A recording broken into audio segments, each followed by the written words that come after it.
Vampiros. Para alguns, são seus monstros favoritos. Tem muita gente aí que adora consumir literatura sobre vampiros, filmes sobre vampiros, mas a verdade é que essas lendas sobre vampiros praticamente sempre estiveram presentes na história da humanidade. E agora, em 2025, esse tema voltou a estar um pouco à tona por causa do remake de Nosferatu, que é um clássico do cinema de terror que voltou aí com uma nova proposta. Apesar disso, na vida real existiram sim pessoas que quase se transformaram num verdadeiro Nosferatu, num verdadeiro vampiro. E a história de hoje gira em torno de um serial killer que ficou conhecido como Vampiro de Düsseldorf.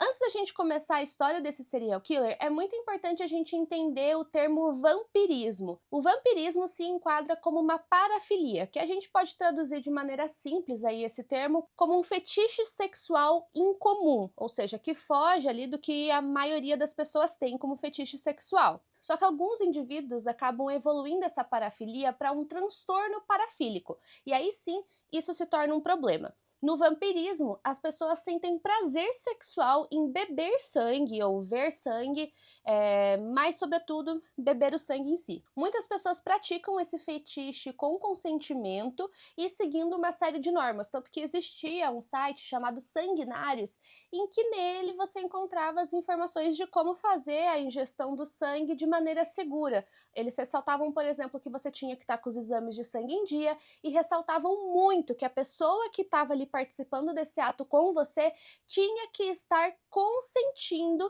em ter o seu sangue bebido. Então isso era uma coisa muito importante. No entanto, obviamente, nem todas as pessoas foram assim. E no caso do Peter Kürten, a história foi bem diferente. Peter Kürten nasceu no dia 26 de maio de 1883 na Alemanha, numa cidade que eu não vou tentar falar o nome, eu vou deixar ela escrita aqui.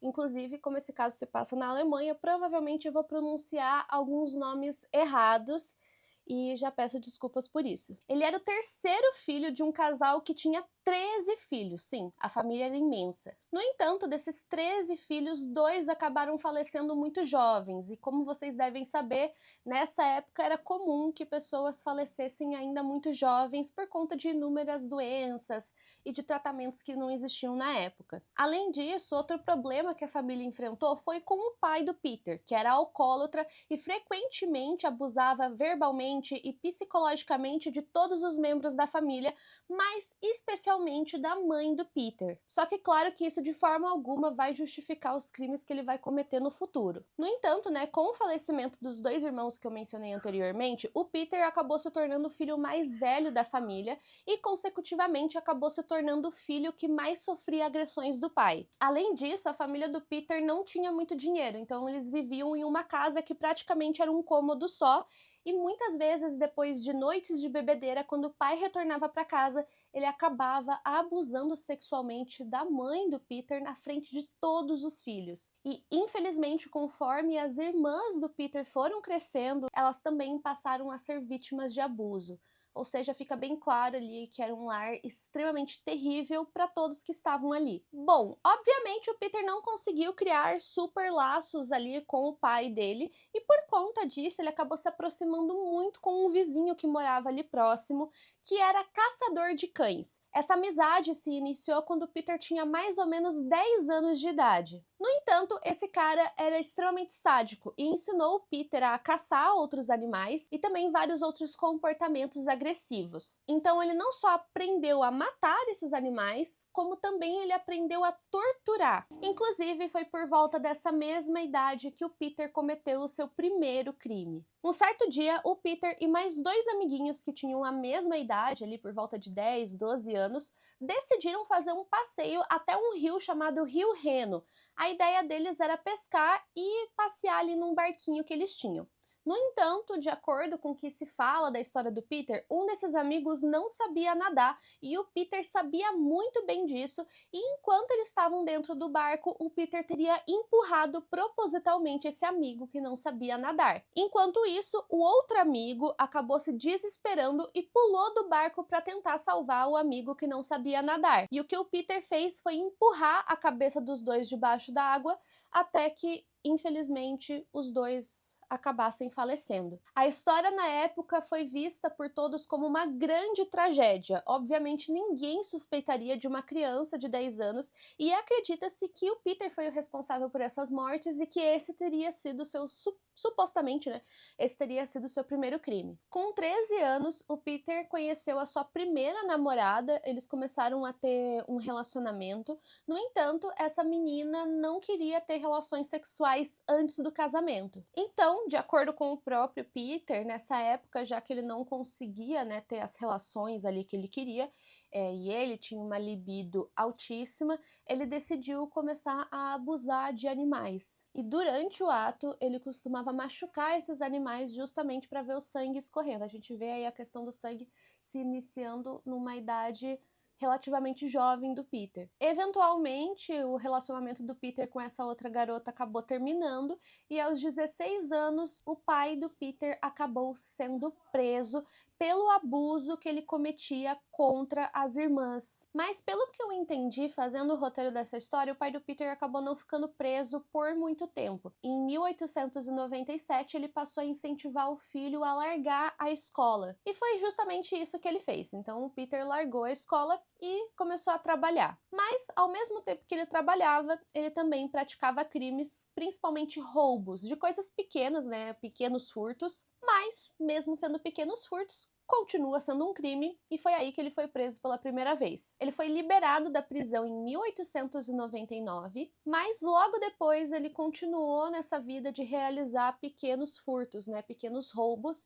e acabou sendo preso e solto diversas vezes depois disso. Para vocês terem uma noção, ele passou praticamente mais de 20 anos sendo preso e solto, porque como eram crimes pequenos e por mais que ele tinha reincidência criminal, ele acabava não ficando com penas muito longas, eram penas assim de meses, no máximo um ano, então ele sempre estava nas ruas de novo e ele nunca aprendia a lição, né? Ele sempre continuava sendo preso. E foi em maio de 1913, quando ele foi solto mais uma vez da prisão, que o Peter estava perambulando nas ruas de uma cidade chamada Colônia, e foi aí que ele acabou avistando um lugar que ele tinha certeza que era perfeito para ele realizar mais um roubo. Só que quando ele invadiu a propriedade, ele acabou entrando no quarto de uma garotinha de 10 anos de idade, chamada Christine Klein. Existe um termo, né, que é assassino oportunista. Ele acaba decidindo que vai ser ela mesma e, infelizmente, essa criança de 10 anos de idade acabou se tornando a primeira vítima oficial do Peter. Então, quando ele viu essa garotinha dormindo, gente, na cama, ele não hesitou e cortou o pescoço dela com um canivete. Inicialmente, a questão do Peter com o sangue não era necessariamente de ingerir o sangue, mas sim de ver aquele sangue escorrendo. Inclusive, isso era um prazer sexual enorme, assim, que eu não vou dar muitos detalhes, assim, de como que era esse sentimento dele quando ele via o sangue, mas era 100% sexual para eles. O corpo da Christine foi encontrado na manhã seguinte, só que nesse mesmo dia, né, que o assassinato ocorreu, o pai da Christine tinha brigado com o irmão dele, que era tio da Christine, chamado Otto. E o Otto, durante essa discussão, teria dito pro pai que ele ia fazer uma coisa que o pai não queria esquecer, que obviamente não era o assassinato da Christine, só que, né, a polícia viu toda essa situação e fazia 100% de sentido ali na cabeça deles que o tio foi a pessoa que assassinou a Christine, então o Otto acabou sendo preso e o Peter, o real assassino, acabou saindo impune. 2 meses depois do primeiro crime, o Peter acabou invadindo uma outra casa, também com a intenção principal de cometer um roubo, mas ele acabou fazendo a mesma coisa do crime anterior. Ele entrou por uma janela que dava para um quarto, ele viu uma jovem dormindo na cama e viu que ali era a oportunidade perfeita para cometer um crime. Gertrude Franken estava dormindo nessa cama, ela tinha 17 anos e ela acabou sendo vítima de estrangulamento e também teve a questão do sangue. Eu adoraria dar mais detalhes sobre quem eram essas vítimas para além do crime, mas eu não sei se é porque esse caso se passa na Alemanha, se é um caso mais antigo, é bem difícil achar informações além do nome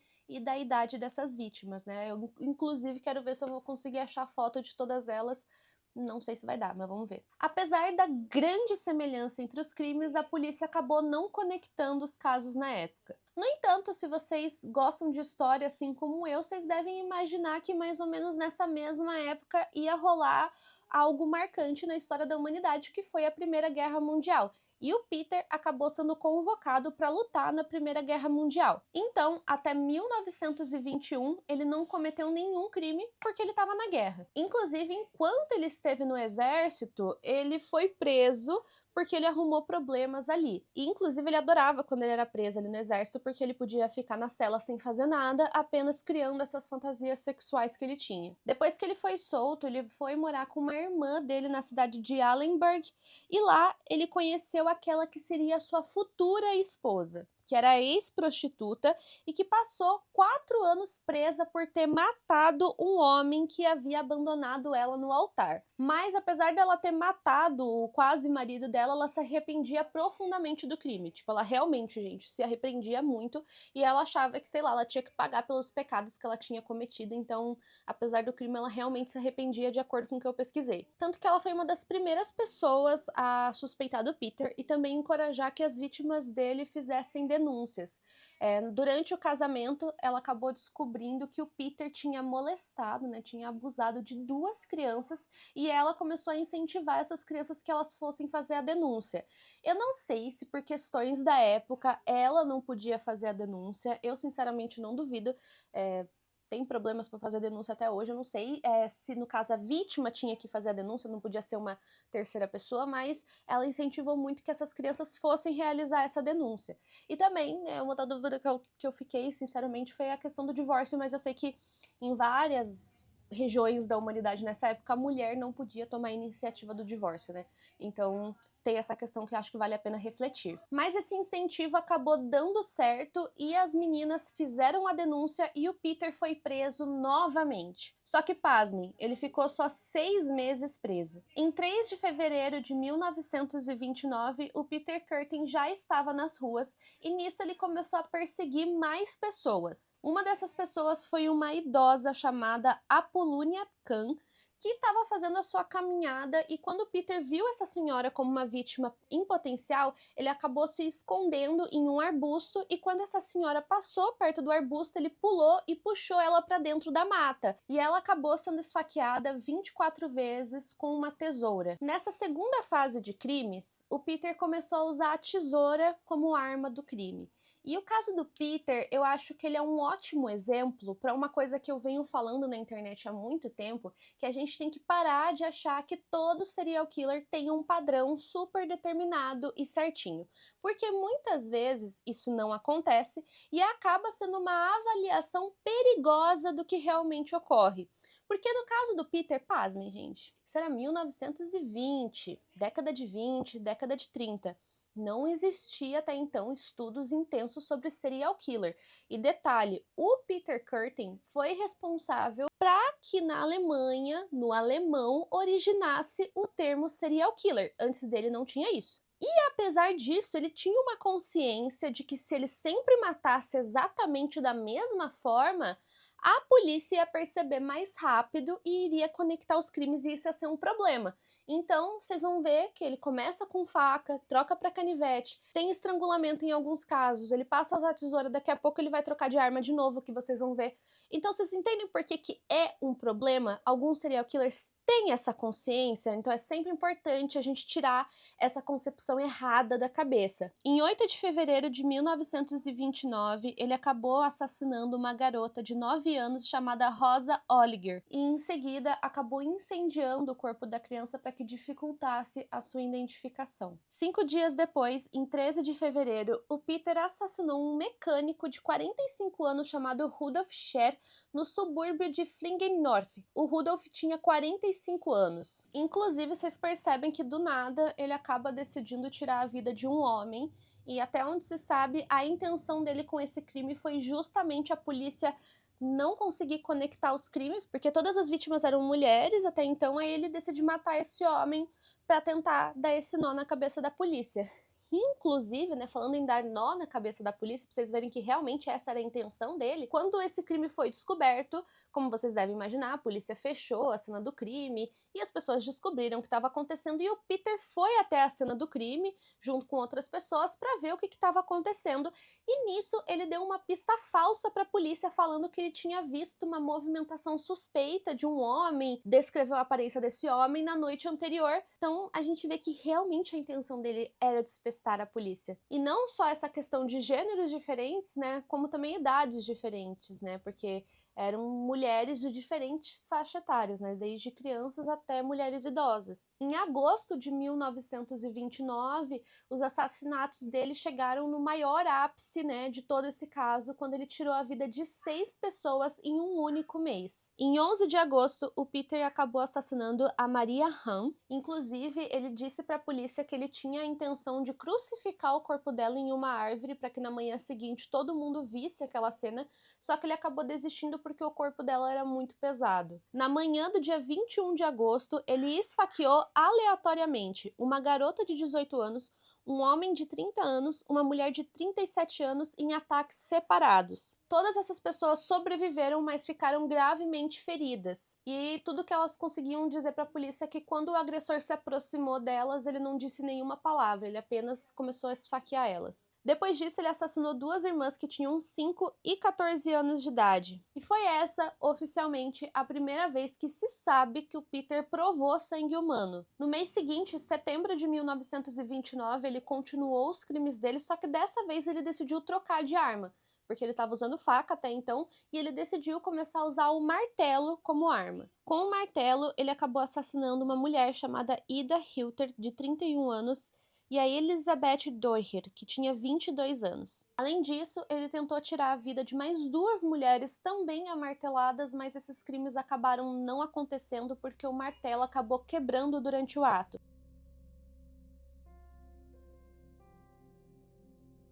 Quando ele acabou esfaqueando uma garotinha de 5 anos de idade chamada Gertrude Alberman, e foi um crime terrível que chocou a cidade na época porque o corpo dessa criança foi encontrado em um beco e tinha sido morto a 34 facadas. Então, tipo, era uma série de crimes extremamente violentos. E como acontece até hoje, né, quando é com uma criança, parece que é algo que sensibiliza mais as pessoas, é algo que fica marcado no imaginário das pessoas, então aquilo começou a desesperar cada vez mais a população da região na época, e a polícia também era cobrada para descobrir o que estava acontecendo, né? Até então eles não tinham ideia que era o mesmo assassino. Não só porque o Peter trocava, né, o modus operandi, a maneira dele agir ali nos crimes, mas também porque, como eu falei, gente, era 1920, começo ali de 1930.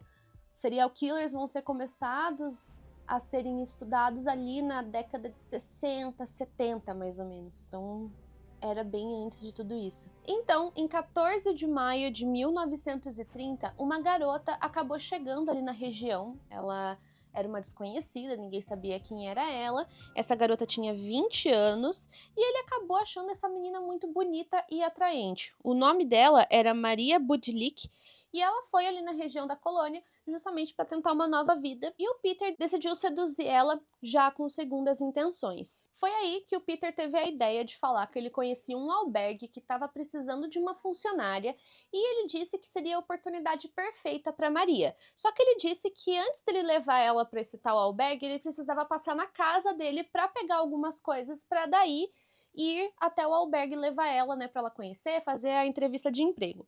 A Maria acabou não suspeitando e junto do Peter, eles foram até a casa dele. Chegando lá, infelizmente, a Maria foi vítima de abuso sexual e o Peter tentou estrangular ela durante o ato, só que a Maria acabou não falecendo. Na época, ela não denunciou o crime. Mas esse crime não ficou totalmente silenciado, porque o Peter decidiu escrever uma carta para um amigo dele detalhando como que tinha sido esse abuso sexual. No entanto, por sorte, gente, não tem outra forma de explicar isso, por sorte, assim, da polícia e da população da época, essa carta acabou sendo endereçada de forma incorreta. Então ela acabou nas mãos de um funcionário ali do correio e esse cara, muito curioso, decidiu abrir para ler aquela carta e leu toda aquela atrocidade, e imediatamente esse funcionário dos Correios entregou essa carta para a polícia. No dia seguinte, um inspetor foi até a casa do Peter, mas ele não estava lá, porém ele acabou descobrindo que, né, a polícia estava na cola dele. Então, ele acaba pedindo para a esposa dele denunciar ele para a polícia. Ele confessa todos os crimes que ele cometeu para ela e fala para ela realizar a denúncia, porque se ela realizasse a denúncia, ela poderia ganhar um benefício financeiro do governo. Tipo como se fosse, sabe aquelas recompensas quando você denuncia um bandido para a polícia? Então ela poderia ganhar recompensa e ele pede para ela fazer isso. Então, é isso que acontece, só que quando ele é preso, ele nega todos os crimes.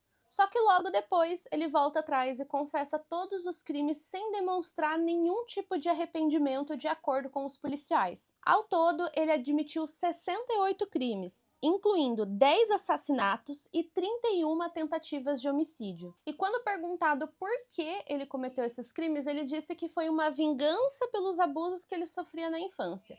Mas a gente sabe que nunca é 100% por causa disso e que no caso do Peter eram crimes claramente sexuais. Bom, obviamente a polícia ficou horrorizada com todo esse caso, vocês devem ter ficado horrorizados, eu fiquei quando eu descobri essa história pela primeira vez. Então eles decidiram fazer uma coisa que até então era inédita ali na Alemanha, que foi pedir uma avaliação psicológica do Peter para ver, né, se ele poderia ser julgado, qual que era dele. Ele foi avaliado por 5 psicólogos que acabaram atestando que ele era perfeitamente são para passar por um julgamento como qualquer outra pessoa. O Peter acabou sendo julgado e condenado à pena de morte na guilhotina. Durante esse período que ele estava preso, inclusive, acabou saindo um filme sobre a história da vida dele, dos crimes que ele cometeu, chamado M. Se eu não me engano, acho que é esse o nome do filme, mas eu vou deixar aqui certinho o pôster com o nome. Eu nunca vi, mas o pessoal fala que é muito bom, se você já viu. Conta aí, é bom mesmo? E no dia 2 de julho de 1931, oficialmente aconteceu a execução do Peter, quando ele tinha 48 anos de idade. E a última frase dele, eu acho ela bem... Vocês vão ver, eu vou ler, vocês vão formar suas opiniões. Diga-me que depois que minha cabeça for cortada, ainda poderei ouvir, pelo menos por um momento, o som do meu próprio sangue jorrando pelo meu pescoço. Esse seria o prazer para acabar com todos os prazeres. Eu lembro que alguns seguidores me falaram, né, que seria realmente possível ele ter ouvido o barulho do sangue dele jorrando depois dele ser guilhotinado, porque dizem que a pessoa fica alguns segundos ali consciente, né? Mas não sei, e é muito bizarro pensar, porque se ele realmente conseguiu ouvir, teoricamente ele morreu realizando o último prazer dele. E isso é uma coisa que, sei lá, fica na minha cabeça, é uma coisa meio Albert Fish, que foi uma coisa parecida, que inclusive posso trazer esse caso aqui se vocês quiserem, e tiverem estômago para ouvir essa história. Mas é isso. Vocês falaram que fazia tempo que eu não trazia vídeo nesse canal e os últimos que eu trouxe, vocês falaram que estava muito curto o vídeo. Então eu espero que agora esteja do jeitinho que vocês gostam. Mas é isso, se vocês tiverem sugestão de qualquer outro caso, além desse caso, existem vários outros casos de vampiro, e aqui mesmo no canal eu já contei a história de um desses vampiros, que é o Vampiro de Sacramento, que é outra história pavorosa, nojenta, mas se você tiver estômago, vai lá assistir.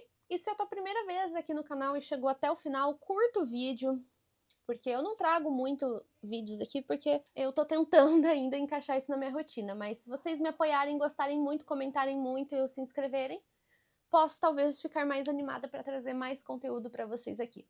Mas é isso por hoje, até a próxima!